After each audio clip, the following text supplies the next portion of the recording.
Mais pour commencer, 6 jours après les violences en marge du sacre du PSG, les sanctions judiciaires prononcées en comparution immédiate interpellent et relancent le débat sur l'efficacité de la réponse pénale et le laxisme de notre justice. Alors avant de vous entendre, on va écouter Laure Becchio, procureur de la République de Paris, interrogée ce matin sur BFM.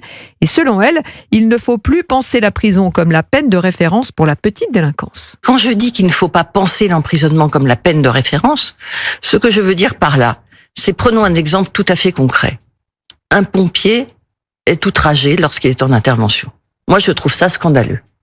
Je vais donc le poursuivre. Est-ce que je dois envoyer celui qui a outragé le pompier tout de suite en prison s'il a un travail, si c'est la première fois?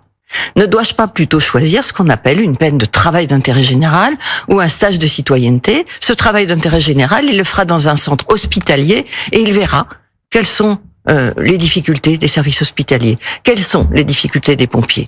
Et dans le même temps, François Bayrou et Gérald Darmanin, eux, ont appelé à un durcissement de la politique pénale, notamment à la suppression du sursis. Invité sur Public Sénat, Dominique Simoneau, contrôleuse générale des lieux de privation de liberté, déclare que la prison est plus néfaste que bénéfique. Je pense qu'elle est pour tout le monde, en ce moment, plus néfaste que bénéfique. Et je trouve qu'on devrait vider les prisons au lieu de parler de construire des prisons. Vous savez, je trouve qu'on devrait faire comme au temps du Covid, vider les prisons. Tous les jours, il y a des détenus qui sortent, on est d'accord. Eh bien, ils pourraient sortir encadrés par les services pénitentiaires ou sous bracelet électronique en leur enlevant un mois et demi de leur fin de peine. Je ne parle pas d'énormes criminels, je parle de ceux qui remplissent les prisons, qui sont l'immense majorité, qui sont des petits délinquants. Voilà, le décor est planté. Qui veut réagir ? Écoutez... Gilles William. Non mais je viens d'entendre de Dominique Simoneau, une ancienne du Canard enchaîné. Elle est maintenant responsable, si j'ose dire, contrôleuse des prisons. Qui l'a nommée, qui l'a fait traîne? C'est Monsieur Macron. Il se trouve que la contrôleuse des prisons est contre la prison. En réalité, la vérité m'oblige à dire que lorsque je la lisais et lorsque je l'entendais parfois, lorsqu'elle était encore journaliste, en ce qui concerne la délinquance financière, c'était pas sa vision des choses. Et je peux vous dire, au-delà de Madame Simoneau, vous avez tort de dire que la justice est laxiste. Ah bon? Non, mais la justice, n'est laxiste qu'envers la violence physique. Elle n'est pas du tout laxiste envers la délinquance financière, dont je m'occupe en tant qu'avocat, et même je peux vous dire qu'en matière de délinquance financière, quand ça tient pas, ça tient encore. Tandis que en matière de violence, quand ça tient pas, ça ne tient pas, même quand ça devrait tenir. Mais quand elle dit que voilà, la prison est plus néfaste que bénéfique. Non mais alors là, ce qui est terrible aussi, que Madame de Simoneau le dise, alors que je sais qui elle est, ça ne m'étonne pas, mais que la responsable du parquet, je vous parle pas des juges, du parquet, des procureurs, de ceux qui décident des poursuites, qui donc sont en principe, procureur de la République. qui sont en principe au contraire pour l'application des peines et que j'ai connu relativement sévères, soit eux aussi pour pas de peine. Donc culture de l'excuse qui est entretenue par les magistrats. Non mais c'est terrible ce que nous vivons, parce que contrairement, alors moi je suis d'un avis totalement opposé. D'abord, ceux qui n'ont jamais rien fait, vous me permettrez quelquefois d'en douter, c'est ceux qui pour une fois se sont fait prendre. C'est pas la même chose. Moi, je vous dis, je vous prends simplement l'histoire du petit Elias, qui a été massacré pour un portable, à coups de machette qu'on n'avait pas voulu nommer machette. Pourquoi les deux qui n'avaient pas le droit d'être ensemble étaient ensemble? Parce qu'ils savaient très bien que, de toute manière, s'ils se faisaient gauler, pardon pour l'expression, il leur arriverait rien. La certitude de ces gens-là de ne pas être punis les pousse justement à nous punir. Raphaël Steinville. Tout est lunaire dans ce qu'on a pu entendre de ces différentes déclarations. Qu'une procureure évoquant les émeutes, les débordements, les violences qui ont succédé à la victoire du PSG, qu'elle puisse évoquer un pompier, elle a dit outragé. Mais le pompier, il n'a pas été outragé. Il a été agressé. Les forces de l'ordre ont été caillassées, agressées avec des mortiers. C'est leur vie qui est en jeu et on parle juste d'un outrage. Cette euphémisation de la réalité, elle est insupportable. Et ce qui est encore plus insupportable, c'est la réponse pénale. C'est des peines de prison avec sursis, c'est des rappels à l'ordre, des peines de prison qui sont toujours finalement remplacées par quelque chose qui n'aura absolument aucun effet. Parce qu'au moment des Gilets jaunes, on avait quand même prononcé des centaines de peines de prison ferme. Oui, mais avec des incarcérations immédiates, ce qui n'est pas le cas ici. On a découvert, et enfin on n'a pas découvert, on savait qu'une partie de la justice, et notamment ses représentants les plus notables que sont les juges du syndicat de la magistrature, avaient une vision extrêmement idéologisée de la justice. Mais on s'aperçoit que c'est la justice finalement dans son ensemble, quand on entend la procureure s'exprimer en ces mots, qui est atteint par ce mal profond qui empêche finalement de régler les problèmes. Mais il y a plus grave, c'est que d'une certaine manière, on a d'une part la justice et les magistrats qui sont totalement idéologisés, mais on a aussi des politiques qui sont responsables de la situation dans laquelle on est.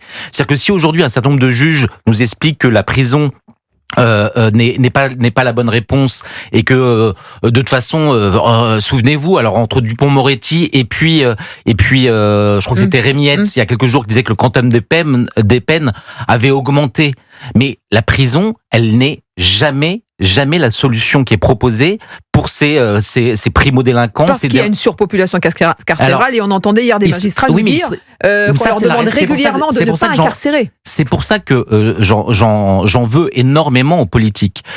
Christine Taubira, notamment. Mais pas seulement Christine Taubira, c'est-à-dire que cette sous-dotation carcérale, elle est identifiée depuis très longtemps.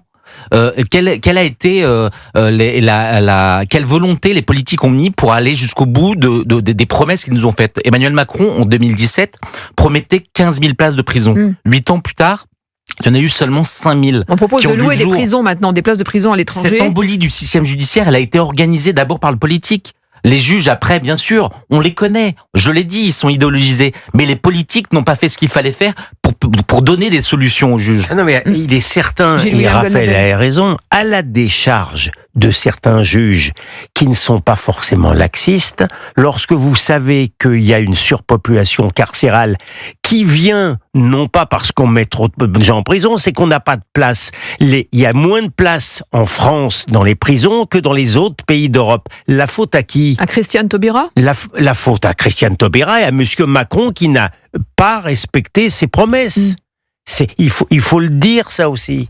Et selon vous, alors c'est quoi ? C'est la justice qui est laxiste ou l'État qui n'a pas l'arsenal juridique ou les moyens de ses ambitions ? Pardon, il y a un microcosme judiciaire, il y a une sociologie du magistrat qui est proche de la sociologie du journaliste, qui fait que ils vivent dans un monde parallèle d'une certaine manière. Ils se parlent entre eux. C'est quoi un magistrat ? C'est quelqu'un qui prend souvent le train ou le métro, qui lit Libération le matin et le Monde le soir. Il faut savoir dans quoi ils baignent. Et de quel côté de temps en temps, ils doivent écouter France Inter. Mais vous posez la question de l'arsenal judiciaire. Raphaël Stainville, dans quelques instants, justement, l'arsenal judiciaire et la prison, on va en parler. On écoutera notamment Robert Ménard, maire d'hiver droite de Béziers, qui était l'invité ce matin d'Europe 1. A tout de suite. Il est 13h27 sur Europe 1. 13h, 14h. Europe 1, 13h. La suite sur Europe 1 avec Céline Géraud et vos deux chroniqueurs du jour, Céline Gilles-William Goldnadel, pardon. Excusez-moi, et Raphaël Stainville. Vous voyez comment je suis traité ici. Excusez-moi, Gilles-William Goldnadel. Allez, à 13h32, on va continuer à parler de ces violences en marge de la victoire du Paris Saint-Germain. Et on va écouter tout de suite Robert Ménard, maire d'hiver droite de Béziers, qui était l'invité ce matin de Romain Desarmes sur Europe 1 et CNews. Et vous allez l'entendre, il réagit justement à ce laxisme pénal, mais aussi au manque de places de prison. Qui a voté les lois qui font, par exemple, qu'aujourd'hui, il faut le dire aux gens, aujourd'hui, on ne peut pas condamner à quelqu'un à moins d'1 mois de prison. Aujourd'hui, si la première fois, monsieur, que vous êtes condamné, si c'est à moins d'1 an de prison, vous n'allez pas en prison. C'est ça. Qui a voté ça ? C'est ces gens-là qui l'ont voté. Et aujourd'hui, ils nous expliquent, ah oui, il y a un problème. Enfin, bien sûr qu'il y a un problème, mais le même problème, il était il y a 10 ans. Vous condamnez quelqu'un en prison, vous le mettez où en prison ? Est-ce que vous vous souvenez du chef de l'État qui nous avait promis, avant d'être pour la première fois chef de l'État, je vais construire 15 000 places de prison. Et on en est à quelques milliers. Elles sont où ? C'est ce que vous dites, elles y sont pas. Mais qu'est-ce qu'on attend pour trouver une solution ? Voilà, qu'est-ce qu'on attend pour trouver une solution, Raphaël Steinville? Vous voulez C'est pour réagir? ça que vous posiez la question de savoir s'il fallait renforcer l'arsenal juridique, mais cette question, d'une certaine manière, c'est de la flûte, parce que quand... Du pipeau, ça marche Oui, aussi. mais quand Gérald Darmanin nous dit qu'il faut des peines minimales, quand Bruno Retailleau nous dit qu'il faut supprimer l'interdiction des peines planchées, tout ça, c'est très bien. Mais lorsqu'on n'a pas les places de prison, lorsqu'il y a une embolie, je me répète, du système judiciaire, toutes les mesures qui viseraient à renforcer encore la loi et les sanctions, de toute façon, sont inefficaces et caduques parce qu'on ne peut pas les mettre en prison. Donc, c'est doux, c'est agréable à tous ceux qui sont partisans de l'ordre, qui veulent davantage de sécurité, mais d'une certaine manière, dans l'efficacité même, c'est nul, nul. Plutôt que de s'épuiser justement à vouloir changer la loi ou encore dire voilà, une action, une loi, est-ce qu'on peut pas justement mettre les bouchées doubles pour trouver des places de prison, construire des prisons, récupérer des bâtiments vides pour en faire des prisons? Mais c'est le nerf de la guerre, il faut commencer par là. On a, pour Notre-Dame, Emmanuel Macron, et je l'en remercie, a fait voter une loi spéciale, une loi d'exception, qui a permis de ne pas s'embarrasser d'un certain nombre de procédures, de normes, pour pouvoir accélérer la reconstruction de Notre-Dame. Est-ce qu'on ne pourrait pas avoir une loi d'exception pour préempter des terrains, annexer, reprendre des bâtiments vides, les transformer en prison parfois, mais la vérité, c'est ça. C'est-à-dire qu'il y a une urgence. Avant de songer à transformer, à voter, à renforcer la loi, il faut déjà qu'elle soit appliquée et qu'on ait des places de prison pour pouvoir mettre les personnes qui méritent d'y être. Gilles-William Gonadel. Mais c'est terrible. Moi, je ne crois qu'au combat culturel. Le fait que, malgré tout, la justice laxiste soit mise en cause de manière aussi emblématique, c'est intéressant. Pardon avec tout le respect. Elle s'indigne, elle réagit, vous avez vu, donc il faut la piquer. Avec tout le respect que j'ai pour la procureure, le pompier, il n'a pas été outragé, il a été agressé. Pourquoi il était agressé, le pompier? Parce qu'il a un uniforme. Et donc, il est agressé en tant que Français, par détestation de la France. Donc, moi, cette forme de racisme, je souhaite, d'une certaine manière, qu'elle soit sanctionnée sévèrement. Et on a supprimé les peines planchées. Pardon, mais ça n'est pas aux magistrats de nous dire, ce qu'il faut faire avec les prisons. On demande aux magistrats d'appliquer la loi. C'est pas la même chose. Un magistrat, il a pas une qualité particulière pour avoir la philosophie de la prison. Je suis désolé. C'est le peuple français qui, dans sa volonté, doit imprimer sa volonté.